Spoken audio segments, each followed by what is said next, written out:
they're here. Hey, Tin Wire Rangers. Today we're going to talk about the 80-20 wool army blanket. This is a piece of equipment that I was first introduced to on a family vacation in a wild place called Bailey, Colorado.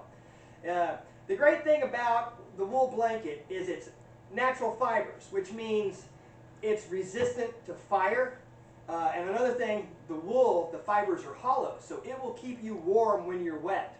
The biggest problem that we have with this wool blanket is that it's heavy.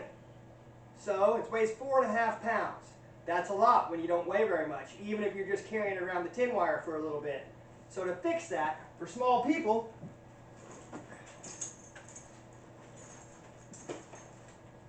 we got a small blanket. Now this is the exact same thing you see James wearing here. He's got his blanket pin, and that gives a whole array of options for him to use this blanket as a piece of equipment. Right now we're going to show you the basic way to sleep outside in a wool blanket to stay as warm as possible.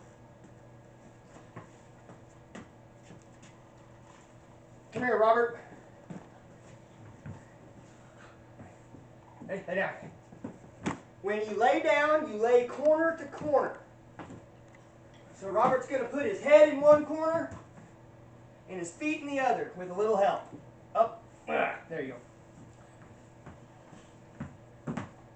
Now remember, you're sleeping outside. So the main thing that's going to get cold on you is your feet. So the first thing we're going to do is cover your feet with one layer of wool. The next thing we're going to do is cover our feet with another layer of wool. And then, you guessed it, James, what are we going to do? We're going to wrap them up. Cover the feet in a third layer of wool, and there he is. Now, I know not very many of us sleep on our back because we're kids, right? So, you can roll up on your side, and here you are. It's very important to make sure that you don't blow your warm breath down into the blanket. It's very important to have your breath blowing outside. Even though it feels warm to blow your breath into the blanket, your breath has lots of water in it. And it will make this not as warm over time, over the evening or over the camping trip if you got a couple of nights out. But this is perfect. With a little bit of rain, it'll keep you warm. If the fire is right in front of us, we don't have to worry about getting burned at night or damaging our equipment because of embers. And this will let us run around the tin wire for as long as we want, stay out, and play whatever we're going to do.